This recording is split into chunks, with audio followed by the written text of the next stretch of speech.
Hey, welcome back, guys. Hope you're all doing well. As promised, we have finally, well, I won't say shifted venues, but literally shifted content creators for this next video.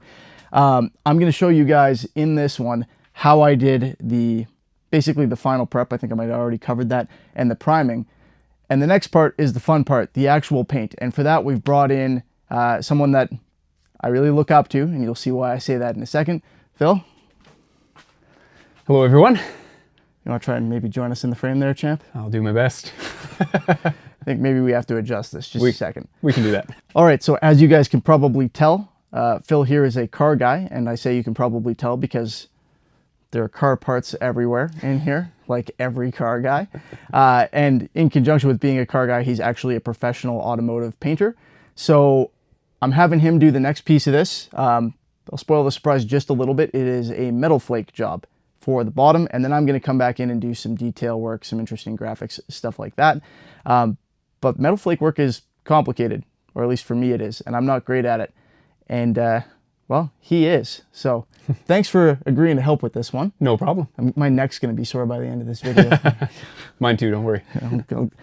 I'll head back to the Shire after this. Anyway, yeah, so like I said, this video we're going to cover the primer work. That's a catalyzed primer because of the paint type that's being used for this. So we want to make sure that the fancy stuff that Phil throws on here doesn't demolish the primer. You guys do have to be careful about paint compatibility when you're using these, catalyzed paints and stuff like that. And you have to be careful about safety. Phil's got the actual proper equipment for that, including an air-fed mask system. You guys may have noticed I don't have one of those. So every time I spray something that says 2K on it, I'm bringing myself a little closer to death. Just keep that in mind. Right? Yeah, 100%. And that's where I'm one of the few silly people who actually has their garage set up with the proper air filtration for air-fed masks. I do it for a living. I spray hundreds of gallons of product every year at work, and I want to limit that exposure as much as I can when I'm at home too. So, yeah. Yeah, like I said in one of my prior videos about this stuff, smells like cancer. That's how you know it works. Yeah.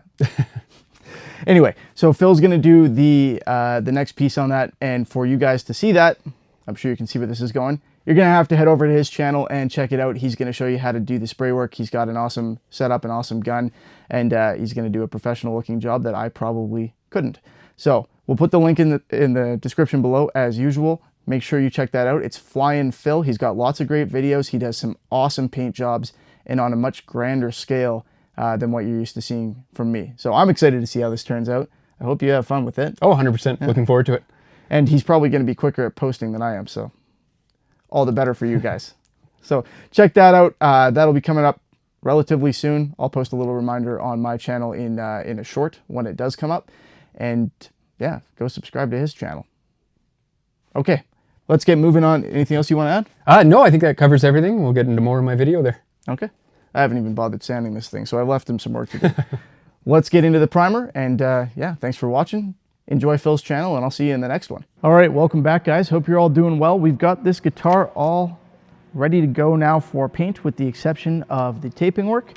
And we got to clean it up and get it hooked up to our spray rig from Spin Twist Spray Rig.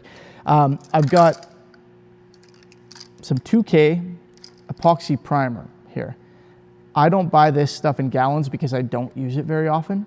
All right, but if you're going to be doing a 2K finish, a full-on solvent-based automotive finish on your guitar or on a car, for example, then you want a primer like this, a 2K epoxy type primer. So that's what I'm using for this. I just bought the spray can because, like I said, I don't use it often enough to warrant me buying like a gallon of it or something like that. You'll see I've got the full face mask out here, and I'm going to be spraying in a pull booth. If you're using this stuff, any 2K paint, I mean any paint really, but any 2K paint in particular, it's dangerous. All right, it's difficult to find a way to spray it safely without actually having an air-fed mask, and I don't have one. And I'm not willing to buy one because I don't do this very often, especially now. But the recommendation 100% is use an air-fed mask if you can. If you're only doing it once or twice, hey, I'm not a doctor. I'm going to do it, but I'm going to spray it using what I've got, but I can't actually recommend that you do it. What I can say, though, is these 2K paints are very good, very durable. They're not all that difficult to use, so I recommend the paints. if I can recommend the paint without actually recommending you spray it. Does that make sense? Probably not. Anyway, what we're doing today, do I have tape here? Yes, I do. What we're doing today is getting this thing taped off, cleaned up, ready, like final, ready to spray. We're gonna hook it up to our rig and we're gonna get our epoxy primer on there. Yeah, I haven't said this in this video. Sorry for the brief hiatus again. Was it brief? I don't know. Sorry for not being around as much lately, guys. Things are crazy. Work's crazy. This isn't my day job, as you all kind of know. And so yeah, there's a gap between my videos, but I'm doing my best. And that's about all I can do. So for this, we're gonna tape off the fretboard. This is a beautiful dark fretboard. I do not want to get primer on it. My primer is gray automotive style primer. This is an opaque finish on this guitar. So you can see what I'm doing here. I'm getting level with the neck, eye level. I'm stretching my tape out, holding it with one hand and using my thumb on my other hand to run it perfectly along the line where the fretboard meets the neck. That is how I do it.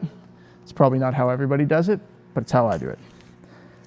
I don't need to run it all the way around with one piece.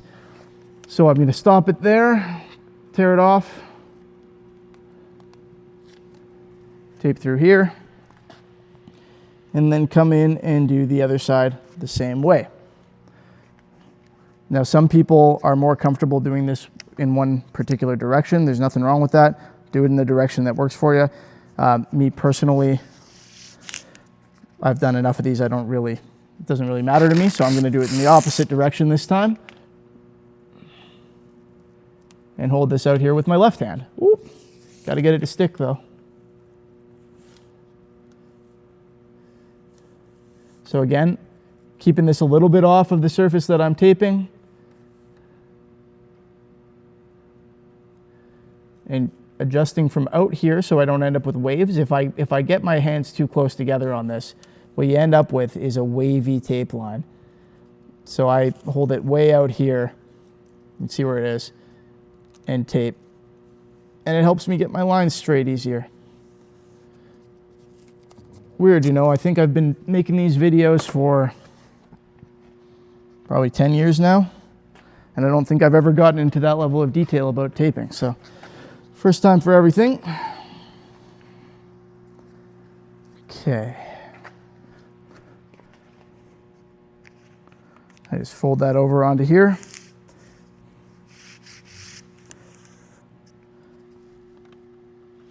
Looks good.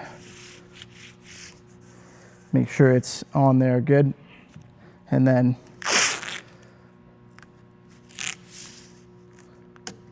cover up the, cover up the middle.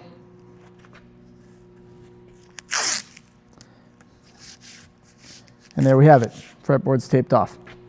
I'm also going to tape off the slot for the nut, just very carefully by running a piece of tape inside it.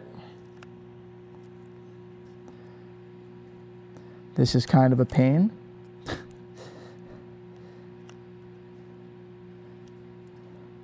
But it's doable. So you just push it down in there with your nails or whatever. But then you do need a knife. I'm using a hobby knife, scalpel.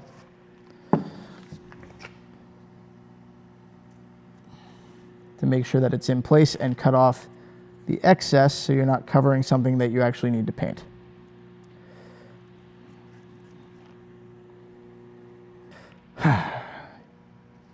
Do you tape your cavities?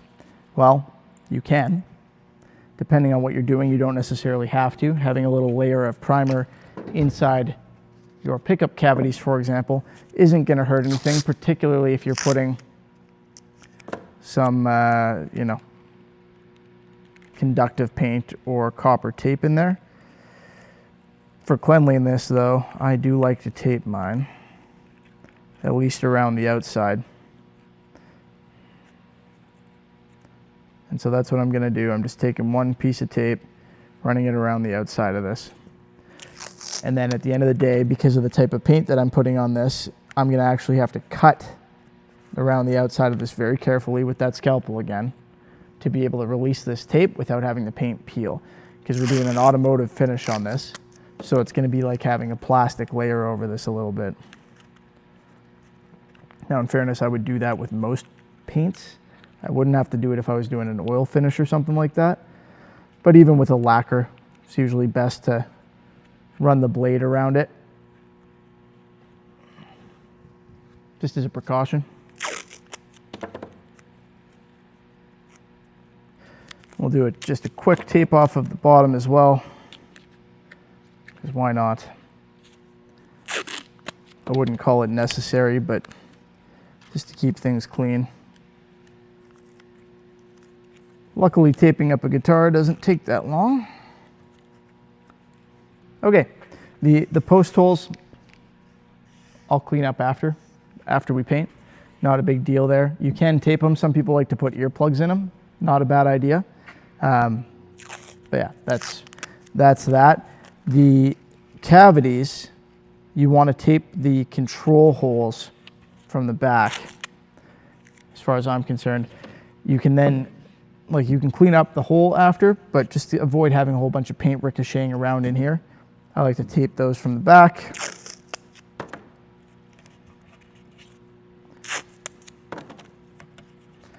And I do the same for the switch cover.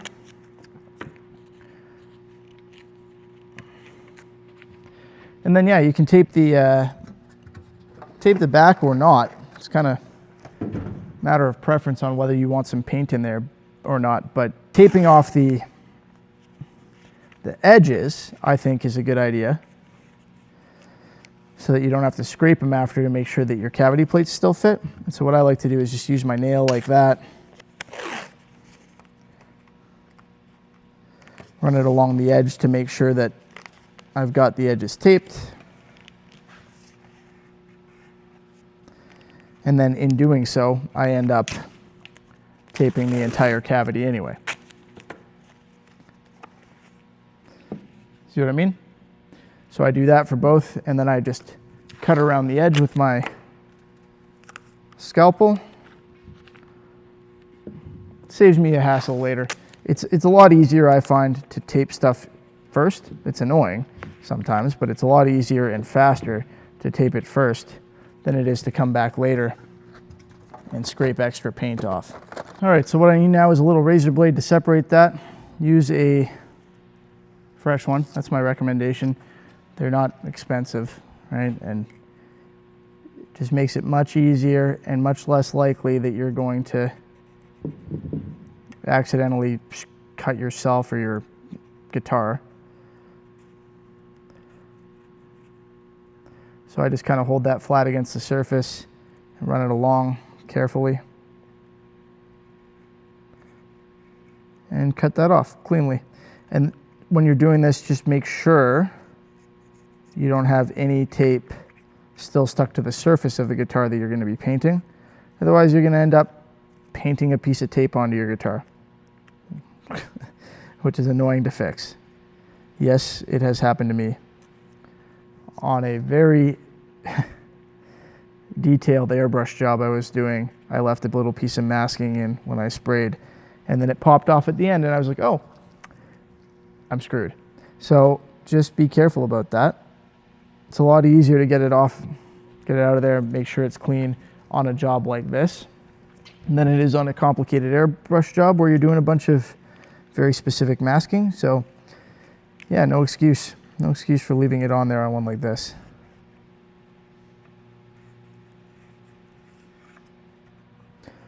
Okay, good to go. All right, next up, let's get her hooked up to our spray rig. Make sure you find a good spot where you're not accidentally in one of the wiring routes, which can be a touch more difficult when you've already taped it up.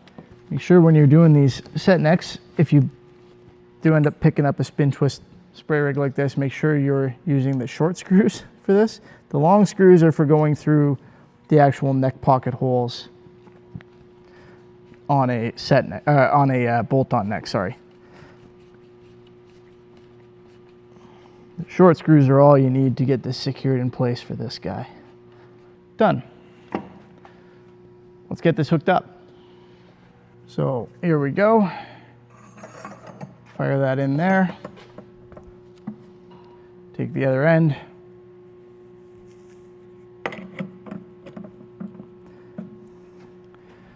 Fit it in place. Put the pin in. And there you have it.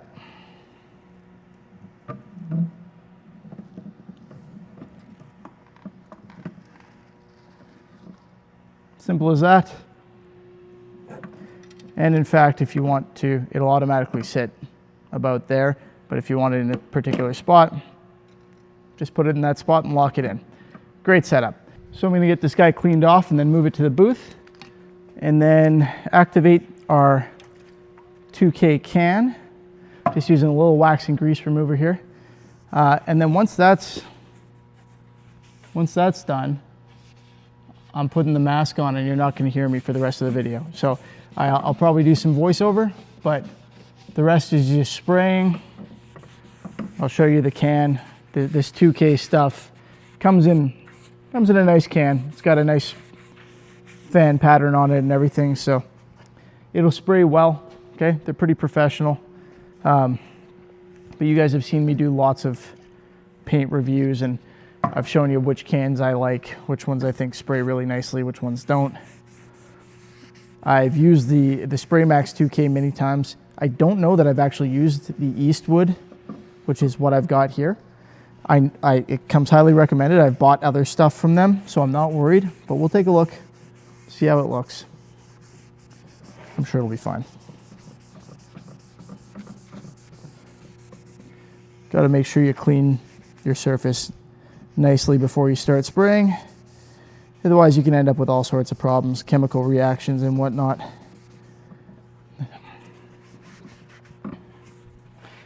And do try not to touch the surface after you've cleaned it. So I'm going to clean off the areas that I've been touching.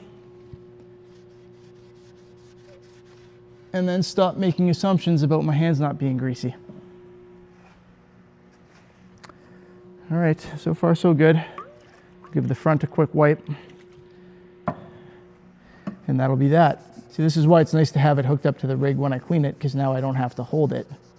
So I don't have to worry about getting grease from my hands on it. Okay, gonna get this moved into the booth. Now the can is pretty straightforward. We're gonna do 2 or 3 coats, 10 minutes apart. I've been shaking this upside down for a while. You wanna do it for at least 2 minutes. Then, don't need to do that, sorry. Then you take this out of the top and put it on the peg on the bottom. The idea is there's a can within a can here, okay? There's another can of catalyst inside this can, and we need to break it open, which is what this is for. Just in case. That should be it. Now you gotta shake this, again, 2-3 minutes at least, and we should have a fully catalyzed can of paint here. It's got a pot life, according to the can, of about 48 hours, meaning after 48 hours, it's gonna start hardening in the can. I'm sure somebody's gonna tell me that that's not correct. Fair enough. Your experience might be different. That's what it says on the can.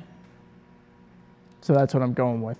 I can use this for 2 days, and then I'm gonna throw it out and get a different can if I need more, okay?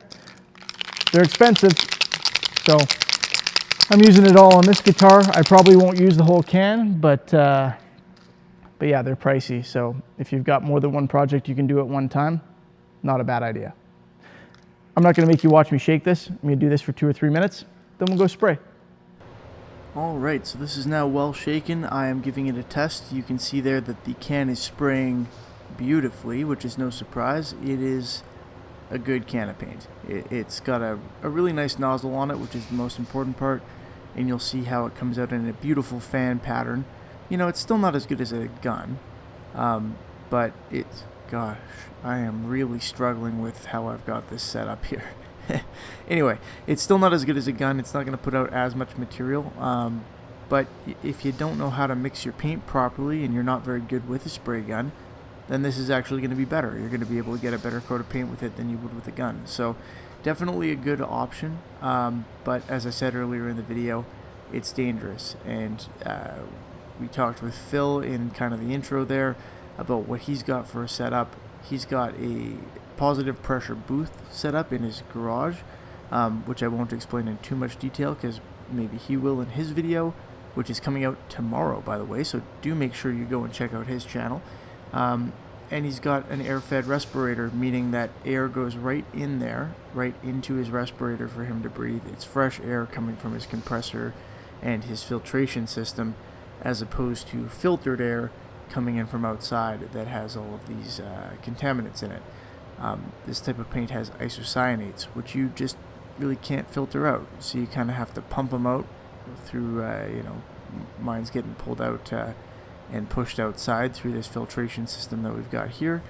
And his does something similar, fires it outside through a filtration system, and then he's got fresh air coming in, which is the key, and which I don't have. Anyway, you guys have seen me spray before, and I'm going to show you 2 more coats here. As always, I'm going for 50% overlap. If you haven't seen my video, it's very old, but my video on how to get an even coat of paint with spray cans, you might want to consider checking that out as well, because I explain kind of the relationship between how fast you're moving and how far you are from your surface when you're spraying, and what impact that has to help you get a nice even coat. So I'm trying to follow all those rules here. 50% overlap. I'm trying to match my speed up with my distance, and yeah, just get a nice even coat here. Now with primers, it's tempting to lay them on very thick, and a lot of people are very good at making sure that they do nice thin coats for some types of paint, but for primers they don't tend to follow that rule. And I'm not saying that it needs to be thin, but you don't want to lay it on so that it's practically dripping, because it can crack if you do that. So try to avoid the temptation to lay it on there really thick to fill in imperfections and stuff with it. That's really not what it's for. There are filler primers out there that go on thicker, but that's not really the purpose of this. So you can see for the neck there, I was following the contours of it, spraying it at different angles to catch it all. That's kind of what you need to do. I like to spray the edges of my guitars first, and then come in and do the front and back after. And in particular, I generally save the front for last. I just think it's a good rule of thumb to keep, overspray off it, but you don't have to do it that way. And so while that's how I often do it, it's not how I always do it. These set neck guitars, this rig is very helpful to be able to get the edges and stuff. What I was doing before was hanging it from the ceiling basically with a hook screwed into the bottom. I think you can probably see quite easily why this option is better. So this makes it a lot easier to spray the edges, makes it a lot easier to get a nice even coat, holds the guitar in place properly, and generally prevents it from hitting things, which is nice. I received a tip from the guy who makes the rig after I did this video, and he said set it up so that, like, you can see how mine's at a 90-degree angle to the handle. The handle that I'm turning is sideways. He said set it up vertical to the handle, so the handle should be in the down position, pointing downward, when the guitar is facing upward, which is easy. It's just a 90-degree turn. I just didn't set it up that way for this one. Here I am doing exactly what I said I didn't do very often, which is spraying the front first and the back last. Less of an issue with the primer, but again, in order to make sure the front's perfect and avoid any kind of overspray on it, on my clear coats in particular, I try to do the front last. So here we are with another camera angle, and there's really not much else for me to say. So thank you all for watching. I do appreciate it. Remember to subscribe if you haven't already so that you can see the rest of this series. And to see the next video in the series, which is an important one, don't forget to check out Phil's channel. He does great work. I'm serious. You'll probably want to end up subscribing to him. He does a variety of stuff, including car painting and some other cool custom manufacturing type stuff. And yeah, now he's spraying a guitar. I'm really excited to see how this turns out. Well, actually, at the time of this voiceover, he has already sprayed it, and I know he's done a fantastic job. I'm very excited by it, and in fact, the job he did was so good that a gentleman who has commissioned this paint job, when he saw it, completely changed what he's having me do for detail work afterward, which I'm fine with, very, very happy with, in fact. So the work that I'm putting into this after Phil's paint job is actually going to cover less of the guitar and be generally less going on than what we had originally planned, just to take full advantage of the beautiful flake work that he does on there. So I've seen the guitar, it looks awesome, and I am excited to see Phil's video of it, which at the time of me doing this voiceover, I have not yet seen. It's midnight the night before I'm posting this that I'm doing this voiceover, and I think Phil's video might be coming out tomorrow, as in the day after my video is posted. So yeah, shouldn't have to wait long. Again, guys, thanks for watching. You've seen me spray a couple coats on this now, so I'm going to let you go here, and we will see you in the next one. Thanks as always. Have a good one. See you next time.